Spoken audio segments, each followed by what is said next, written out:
Return of the Living Dead is honestly one of my favorite zombie movies of all time. I can remember in the early 2000s going on my computer and looking up this movie, and just the cover fascinated me. You had like these badass zombies that looked like punk rockers, and I was like, what's going on here? And then I looked up the reviews online, and I got great reviews all across the board. So I decided to hop on my bike, head over to the local mall, go to either Zellers or Future Shop, and pick up this bad boy on DVD. I like how this movie starts in a random warehouse, and you have this young guy, first day on the job. Same actor who plays Tommy Jarvis in Jason Lives, by the way. His name is Tom Matthews. It's his first day on the job. He has curiosity. He's taking direction well from the manager. And then the manager, Frank, shows him a corpse in a freezer. And the look on Freddy's face when he sees the corpse is priceless. So the warehouse manager, Frank, he's played by James Karen, and he also does a great job.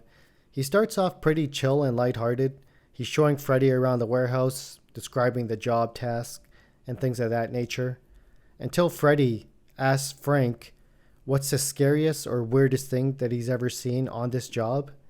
And that's when Frank goes into like super serious mode. And the dialogue here is so good and awesome.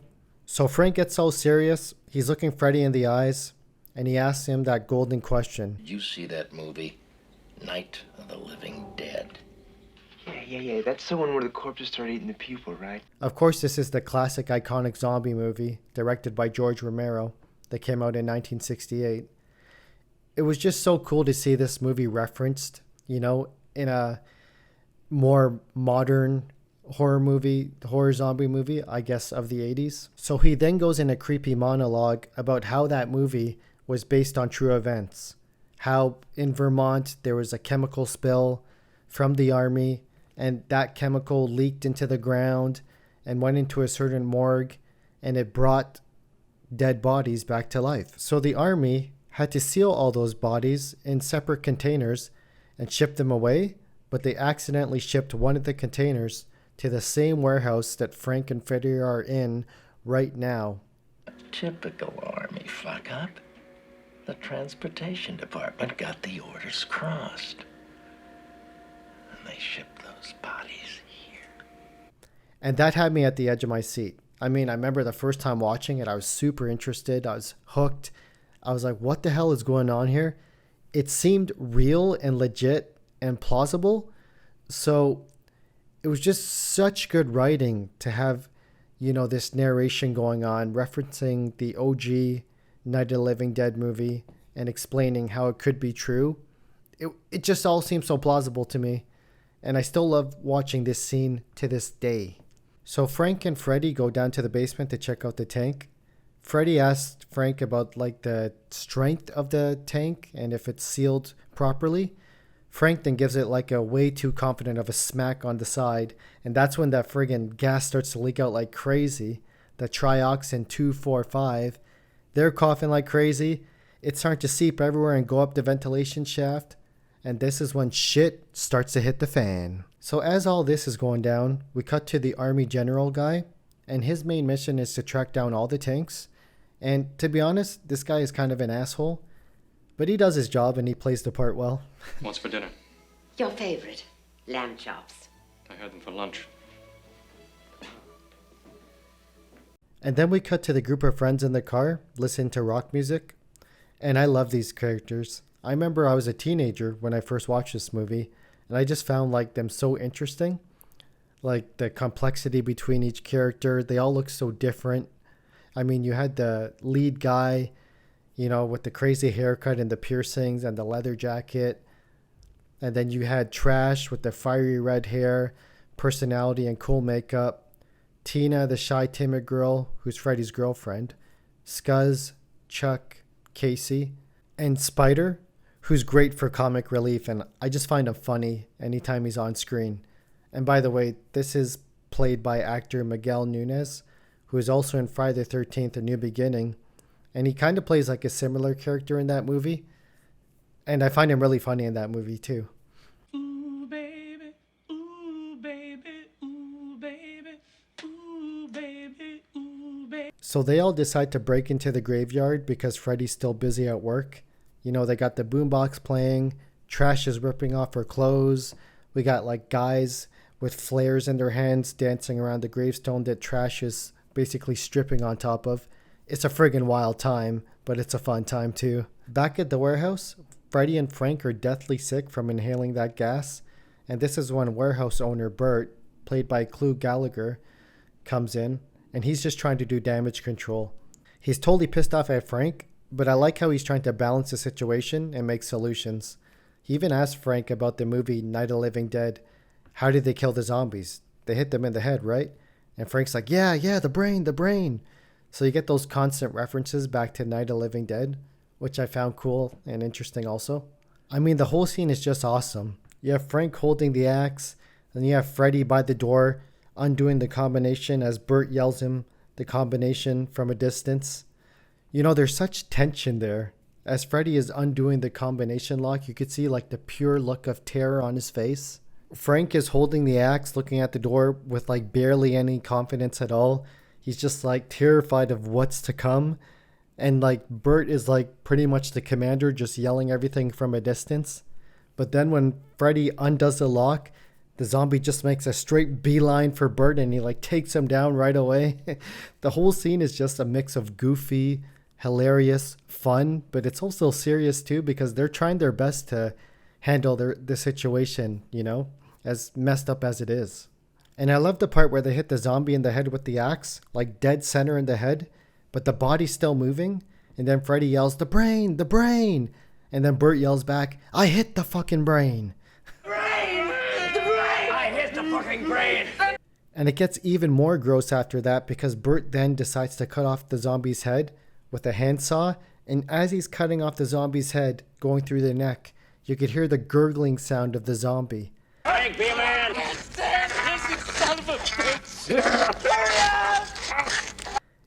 Jesus, and it's just gross. It's over the top, but also awesome in a sense too.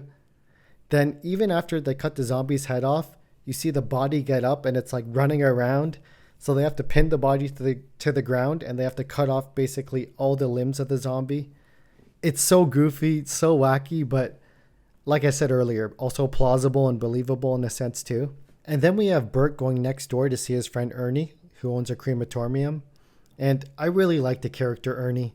You know, you get this opening shot of him working away on a dead body. He's got his headphones in. He's smoking on a pipe.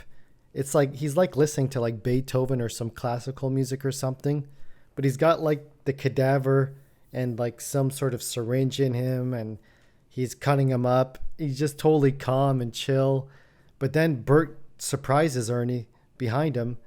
And Ernie pulls out like a friggin' Glock or a pistol or something and he points it right at Bernie. So he's quick on the draw, that's for sure. So then Bert asks Ernie for a favor. He brings in the garbage bags and they're moving. Ernie has this look on his face like, what the hell is going on? And then Bert says there's rabid weasels in the bag. And I love Ernie's response, like, what the hell are you doing with a bunch of rabid weasels? What? What the hell are you doing with a bunch of rabid weasels? And then Bert asks Ernie that he wants to burn them. And Ernie's reply to this is so classic. He's like, you want to burn them alive? That's cruel. You have a crematorium, right? You want to burn them? Yeah, that's what I had in mind, actually. That's cruel. Well, I can't think of anything else to do, Ernie. You just can't burn animals alive. It's just too hideous, isn't it?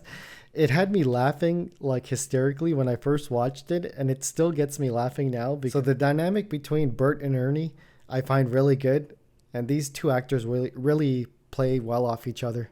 And then we get back to that creepy tone when Bert reveals to Ernie that it's not really weasels in the bag, and then Ernie's face starts to get more curious and serious.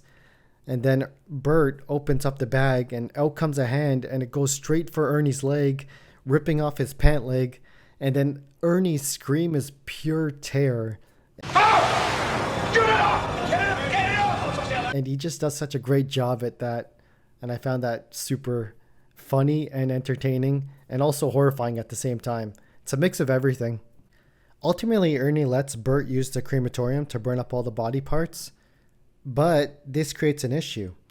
As the exhaust smoke comes out from the crematorium, it goes up into the sky, into the clouds, and then that's when rain starts to come down, right on top the graveyard. And this rain is not only normal rain, it's acid rain. So it's burning up the ground in the graveyard. There's like smoke. The group of young people are getting hit hard by it too, so they have to run away and take cover. And they do just such a great job with the music here.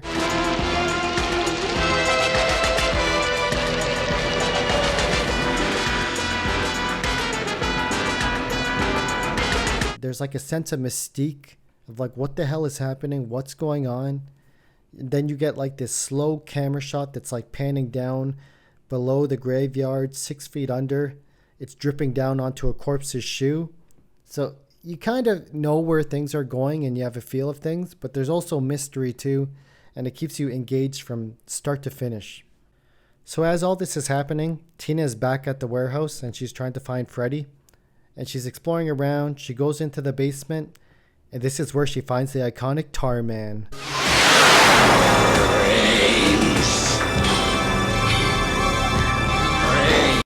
And Tar Man is the zombie from the cylinder container that broke from Freddy and Frank messing around with it. So you see Tar Man, and he's chasing Tina up the stairs, and the third step breaks.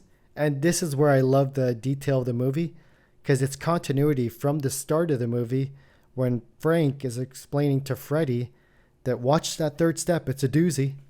Hey, mind the third step, it's a bitch.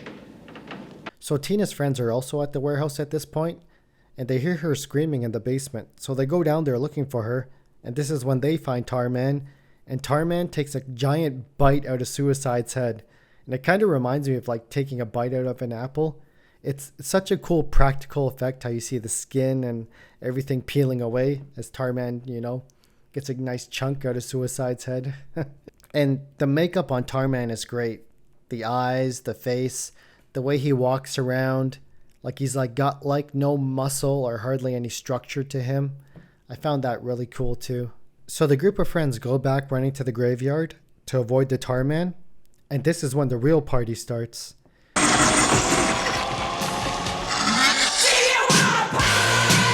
So you have the zombie popping out of the grave. It's basically like a party city kind of decoration. It does look kind of cheesy, but that adds to the, kind of allure to this movie.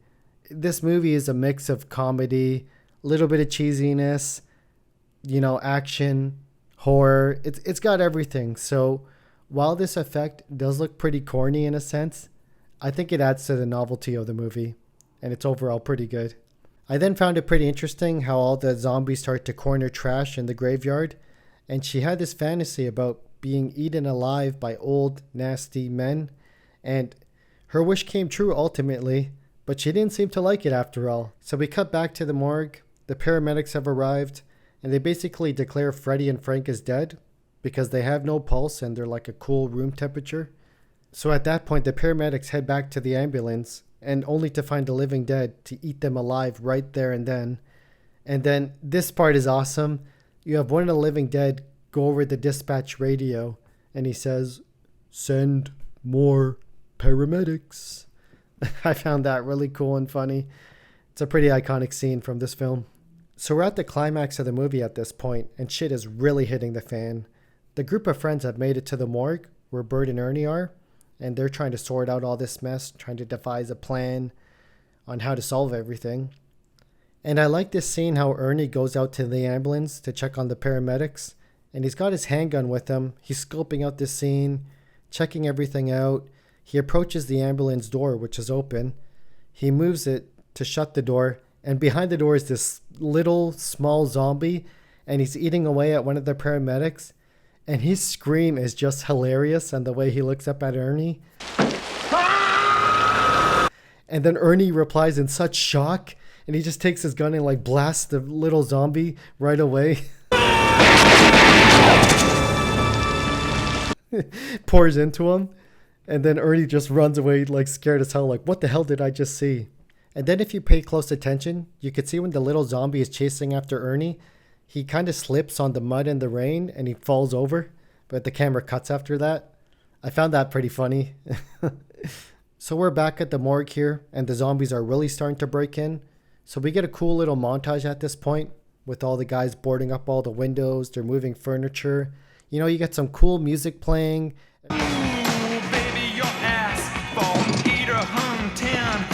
Everyone's working together.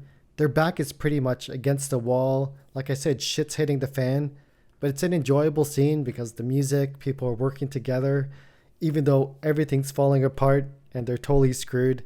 They end up dragging one of the zombies from outside and they strap it to one of the morgue tables.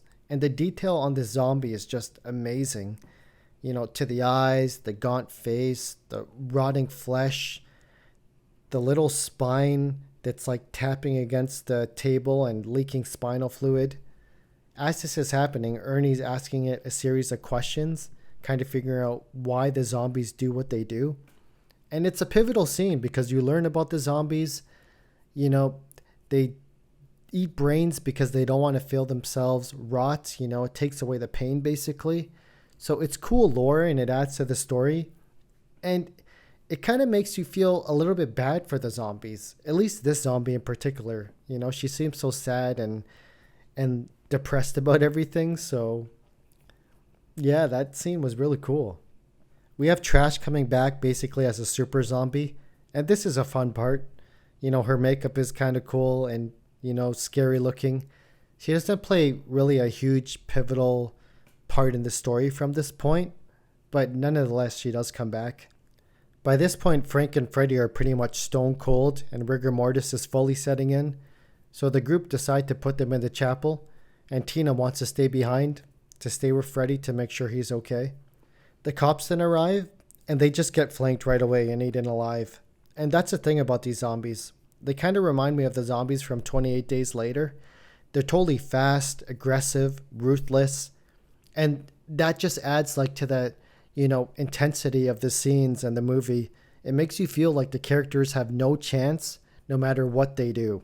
So I really enjoy how the zombies act and are in these movies. Back at the chapel, we have Freddy going full zombie at this point. And I really like the detail when Freddy goes to bite Bert. You see like all that foam coming out of his mouth. I found that pretty gross, but realistic in a sense too. And then we have Ernie, who has the hydrofluoric acid in his hand. He throws that in Freddy's face. And then I love how Freddy acts like totally batshit insane and crazy. It just looks so realistic. And I think Tom Matthews does a great job at delivering the performance here. And the makeup also on Freddy's face, how it's all burned and red around his eyes. And his face is still really pale from being a zombie. The whole look of that is amazing too. Ernie then ends up busting his ankle while him and the guys try to barricade Freddy in with some furniture in the chapel. And this movie just stacks the deck against the characters so well. I find with the pacing and the dialogue, everything with this movie just flows so well. And then we have Bert and Spider making a plan because they see the cop car running outside. And we get some funny dialogue between those two.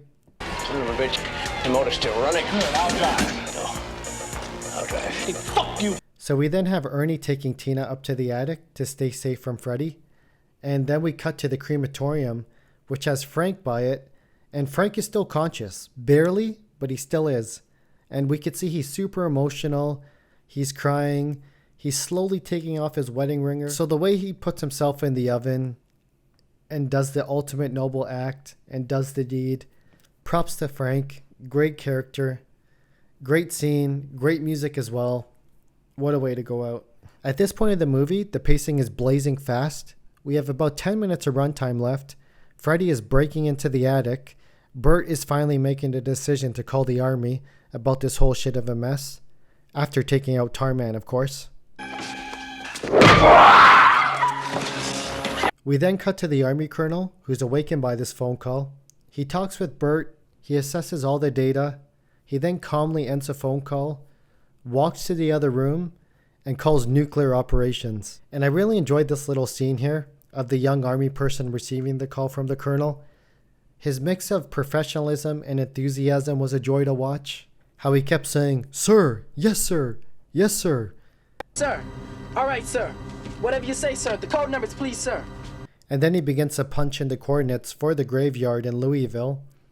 And then we get the slow whistling of the missile as it's going through the air. Bert's kind of listening with a curious look on his face. We have the zombies outside looking up at the sky with like a WTF face. And then there's the explosion, taking out everything. We then get some dialogue from the Colonel. That is a direct hit, big success, everything's par for the course. There's some small fires, but the rain should wash that away. Then we cut to the graveyard, and the rain's coming down on the graveyard. And once again, it's party time. The party ain't over yet. What a way to end it. Oh man, what a movie. I personally love this movie, and it's definitely one of my favorite zombie flicks of all time. It's got a mix of comedy, horror, suspense. It's got everything. You know, the acting is great, characters are written well, good set pieces, the dialogue is amazing. Honestly, it has everything, and it gets a solid 9 out of 10 from me. Let me know what you thought of the film. What you liked about it, what you didn't like about it.